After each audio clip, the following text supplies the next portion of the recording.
Assalamu alaikum friends, welcome to my YouTube channel. So today our topic is ERD of online shopping system. Before this, please see my lecture number 4, 5, 6, 7, 8 because मैंने उसमें briefly explain किया हुआ है how to draw ERD model. Components मैंने briefly explain किए हुए हैं उसमें, तो अगर आप वो देख लें तो आपके लिए अच्छा होगा.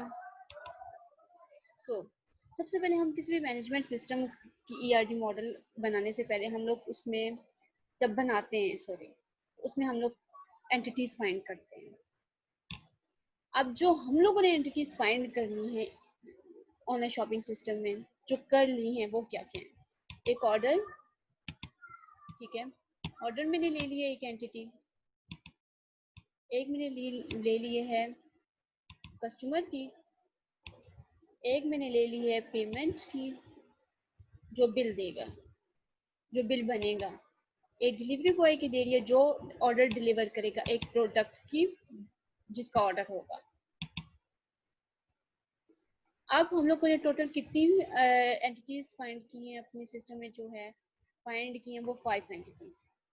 फिर एंटिटीज के बाद हम हर एंटिटी को एट्रीब्यूट से डोनेट करते हैं. ठीक है, अब ऑर्डर के एट्रीब्यूट्स क्या हो सकते हैं. ऑर्डर आईडी, ऑर्डर की रिक्वायर्ड डेट, क्या ऑर्डर में आइटम कौन कौन से हैं, ऑर्डर की शिप डेट. ओके, अब एक ऑर्डर है, ऑर्डर 1 है, 2 है, 3 की है. ये जो चीज होती है ऑर्डर की वो हमें रिप्रेजेंट करती है थ्रू प्राइमरी की के.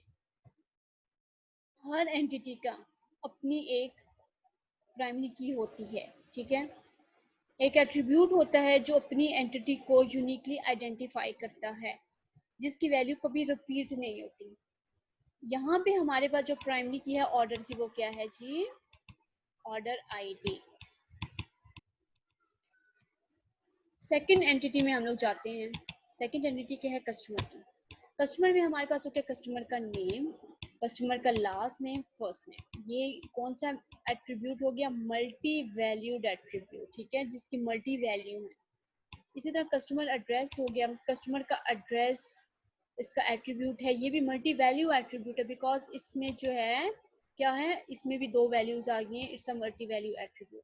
कस्टमर का ईमेल जरूरी होता है, कस्टमर का जेंडर, कस्टमर का mobile phone is also important, और कस्टमर की आईडी जहाँ पे क्या काम करिए, प्राइमरी की. ठीक है,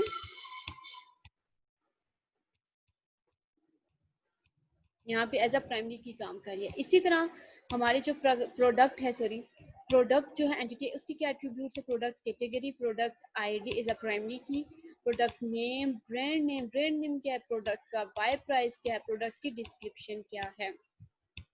इसी तरह हमारे पास डिलीवरी बॉय है, उसकी प्राइमरी की है जी, उसका नेम है, उसकी डिटेल्स है. ठीक है, उसके बाद हमारे पास बिल है. बिल में हमारे पास क्या क्या है जी, यहाँ पे हमारे पास पेमेंट आईडी है, और पेमेंट की लास्ट डेट क्या है, और पेमेंट अमाउंट. ठीक है, अब हम लोगों ने आईडी अपनी एंटिटीज भी देख ली हैं, उनके एट्रीब्यूट्स भी देख लिए. लास्ट चीज आती है हमारे पास रिलेशनशिप. अब हम रिलेशनशिप बिल्ड करेंगे एंटिटीज का, किस एंटिटी का किसके साथ रिलेशनशिप बिल्ड हो सकता है या नहीं, ये भी हम देखेंगे. अब कस्टमर है, कस्टमर ऑर्डर करता है, ऑर्डर्स करता है ऑर्डर. ठीक है, अब एक कस्टमर कितने ऑर्डर कर सकता है, मैनी. और एक ऑर्डर कितने कस्टमर कर सकते हैं, ऑर्डर नंबर 1 डेफिनेटली एक कस्टमर. इसी तरह अगर मैं ऑर्डर और डिलीवरी बॉय की बात करूं, एक कस्टमर कितने ऑर्डर कर सकते, डिलीवरी बॉय से अपना ऑर्डर ले सकता है, एक. और एक डिलीवरी बॉय कितने कस्टमर्स को डिलीवर कर सकते हैं, ज्यादा. The main important thing is foreign की. रिलेशनशिप को बिल्ड करने के लिए हम लोग क्या करते हैं जी, फॉरेन की का यूज करते हैं. फॉरेन की के थ्रू हमारे टेबल्स आपस में रिलेट करते हैं. अब हमारे पास जो है, इसको हम लोग फॉरेन की को, मैं डिलीवरी बॉय में भी फॉरेन की रख सकती थी कस्टमर की, लेकिन हम लोगों ने मॉडल्स के बाद अपने टेबल्स बनाने होते हैं. और ये एक बहुत इंपॉर्टेंट चीज है कि हम लोगों ने फॉरेन की किस टेबल में रखनी होती है. अब डिलीवरी बॉय के टेबल में, ये कस्टमर टेबल में, मैं डिलीवरी बॉय के टेबल में भी कस्टमर की प्राइमरी की एज अ फॉरेन की रख सकती हूँ, लेकिन हम ये समझते हैं थ्रू टेबल्स के। अब मैंने एक कस्टमर का टेबल ले लिया, एक डिलीवरी बॉय का टेबल ले लिया, वो ऊपर वाली एग्जांपल, और मैंने खुद से दो एट्रीब्यूट्स दे दिए हैं। एज एग्जांपल मैंने दिए, कम दिए हैं, बट आपको समझाने के लिए दो ही काफी हैं। दो एट्रीब्यूट्स दिए हैं, कस्टमर आईडी प्राइमरी की दे दी है और एक कस्टमर नेम दे दिया। डिलीवरी बॉय आईडी जो यूनिकली आइडेंटिफाई करेगी इस टेबल को, और डिलीवरी बॉय का नेम। वैल्यूज हर एट्रीब्यूट को एक दे दिए। रिलेशनल टेबल हमारे पास हमेशा हर जगह बनता है, ठीक है। जब दो रिलेशन आपस में क्रिएट होते हैं तो हमारे पास एक रिलेशनशिप टेबल बनता है। जब हमारे पास रिलेशनशिप टेबल बना, उसमें हम लोगों ने मैंडेटरी दो चीजें लेनी होती है रिलेशनल टेबल में, जो दोनों एंटिटीज हैं।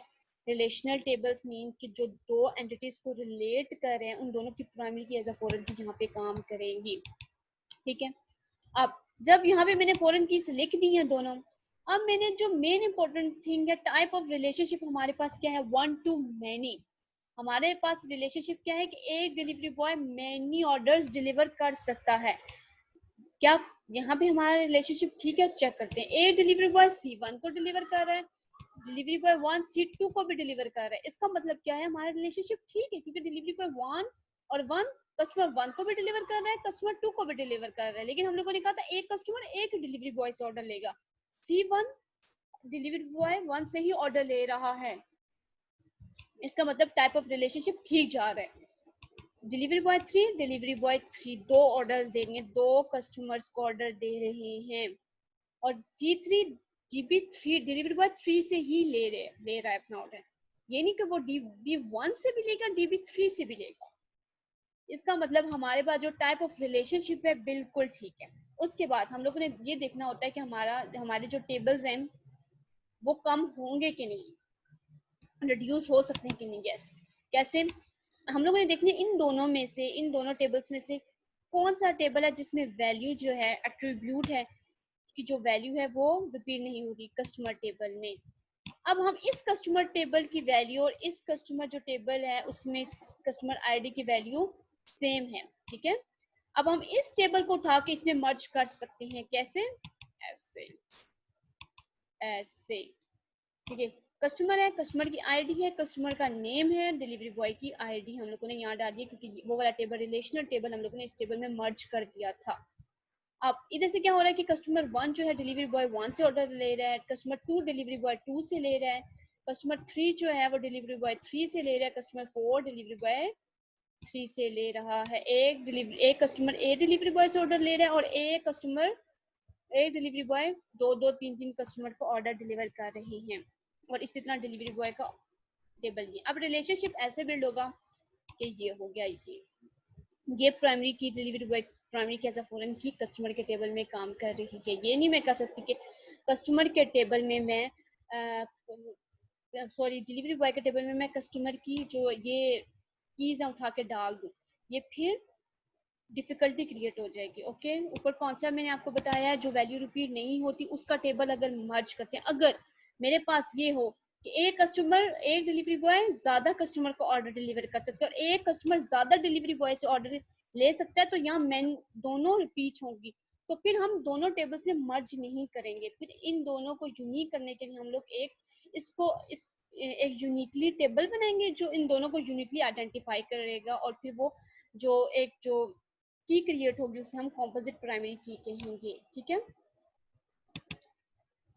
अब समझ आ गया हम लोगों ने क्यों डिलीवरी कस्टमर के टेबल में डिलीवरी बॉय की फॉरेन की रखी है। और एक और मेन थिंग, जिस तरफ मैनी का साइन आता है उस तरफ हम फॉरेन की रखते हैं। थोड़ा सा ये भी हम लोग अपना जो है माइंड सेट कर सकते हैं, इस तरह भी कर सकते हैं, लेकिन वो जो है वो थ्योरेटिकल है कि आप अगर प्रूव करना चाहें तो जाहिर आप आगे हम टेबल्स क्रिएट करेंगे। तो इसी तरह एक कस्टमर का रिलेशनशिप प्रोडक्ट के साथ भी हो सकता है। अब न्यू कॉन्सेप्ट है क्या, एक कस्टमर मैनी प्रोडक्ट खरीद सकते हैं और प्रोडक्ट को मैनी कस्टमर खरीद सकते हैं, ठीक है। अब ये मैनी टू मैनी का रिलेशनशिप आ गया। हमेशा जब मैनी टू मैनी का रिलेशनशिप आएगा तो हमारी क्रिएट होगी जी एसोसिएटिव एंटिटी। अब भी मैंने आपको बताया है associative entity means many to many. एक customer C1 C2 product 1 product 2 भी खरीद सकते हैं और प्रोडक्ट 1 को C1 C2 C3 भी खरीद सकते हैं। तो इसीलिए हमारे पास 3 टेबल्स इसमें बनेंगे। और इसमें 3 टेबल्स बनेंगे। Product ID as a foreign key काम करेगी, customer ID as a foreign key काम करेगी। इन दोनों की वैल्यूज रिपीट होंगी टेबल्स में। दैट्स वाई हम लोग को इन दोनों को यूनिकली आइडेंटिफाई करके इन दोनों को मिला के इन दोनों की एक की बना दी है, जो दोनों को यूनिकली आइडेंटिफाई करेगी, और इसे हम कॉम्पोजिट प्राइमरी की कहते हैं। ठीक है, कॉम्पोजिट प्राइमरी की कहते हैं।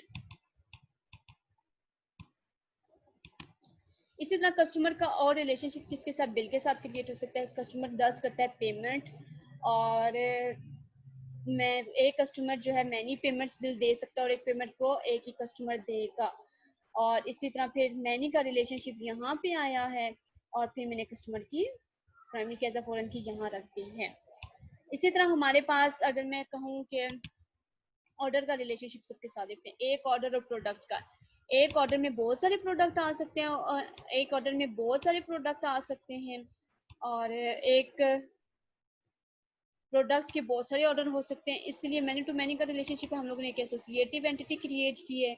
वही है कि हम लोगों ने ऑर्डर की आईडी और प्रोडक्ट की आईडी एज अ फॉरेन की यहाँ पे रखी है। इन दोनों की वैल्यूज रिपीट होंगी, क्योंकि ऑर्डर 1 ऑर्डर 2 में प्रोडक्ट 1 भी आ सकता है, प्रोडक्ट ऑर्डर 1 में भी प्रोडक्ट 1 आ सकता है, और ऑर्डर 2 में भी प्रोडक्ट 1 आ सकता है। क्यों? क्योंकि एक ऑर्डर में मैनी प्रोडक्ट्स आ सकते हैं, और एक प्रोडक्ट के मैनी ऑर्डर्स हो सकते हैं। प्रोडक्ट 1 है, उसके बहुत सारे ऑर्डर्स हो सकते हैं। ठीक है, प्रोडक्ट सोप है, सोप की आईडी 1 है, तो सोप के बहुत सारे ऑर्डर्स हो सकते हैं। ठीक है, इसी तरह हम लोगों ने एसोसिएटिव एंटिटी क्रिएट की है। क्यों? क्योंकि बनाई है between two entities, because order की और प्रोडक्ट की दोनों की जो है वो वैल्यूज जो है एट्रीब्यूट्स की, इन दोनों एट्रीब्यूट्स की वैल्यू रिपीट होंगी, तो इन दोनों को यूनिकली आइडेंटिफाई करने के लिए ये वाली हम लोगों ने प्राइमरी की बनाई है, ऑपोजिट प्राइमरी। इसी तरह अगर हम लोग करें जी डिलीवरी, अगर हम लोग करें ऑर्डर के सारे रिलेशनशिप हो गए हैं, कस्टमर के सारे रिलेशनशिप हम लोगों ने बिल्ड कर लिए हैं, और फिर हम लोग करते हैं डिलीवरी बॉय का। डिलीवरी बॉय का अगर मैं रिलेशनशिप बिल्ड करूँ पेमेंट के साथ, बिल के साथ, एक बिल की एक बिल की एक ही पेमेंट होगी, एक ही बिल, सॉरी एक जो बिल होगा उसे एक डिलीवरी बॉय लेगा। ये नहीं एक बिल को 5 6 7 डिलीवरी बॉय लें, इट्स इम्पॉसिबल। और एक delivery boy many payment bill ले सकता है। मैनी का साइन इस तरफ है, डेट्स वाई हम लोग डिलीवरी बॉय की आईडी एज अ फॉरेन की यहाँ रखेंगे। आप बेशक टेबल्स के थ्रू से प्रूव करें कि किस में आ सकती है फॉरेन की, हम खुद से नहीं रखते, इसके पीछे भी एक लॉजिक होती है। और हमारी ईआरडी होगी कंप्लीट। इट्स ये मेरा पार्ट 1 है। पार्ट 2 में जो मैं आपको बताऊंगी वो ईआरडी थ्रू टेबल्स के थ्रू ईआरडी बताऊंगी। हम ईआरडी को सिंबल्स के थ्रू भी, एंटिटीज एट्रीब्यूट को सिंबल के थ्रू भी बना सकते हैं, और टेबल्स के थ्रू भी बना सकते हैं। उसमें भी मैं यही बताऊंगी, बट थ्रू साइंस डिफरेंट होंगे। कार्डिनैलिटी मैं ज़्यादा लगाऊंगी उसमें, मैंने मिनिमम कार्डिनैलिटी, मैक्सिमम कार्डिनैलिटी। तो प्लीज़ पार्ट 2 भी देख लें, और ताकि आपका ईआरडी का कॉन्सेप्ट बहुत अच्छा हो जाए। अगर आपको समझ आ गया तो please like my video and subscribe my channel, ताकि जो न्यू वीडियो मेरी आएगी उसका नोटिफिकेशन आप तक पहुंच सके। और थैंक यू सो मच।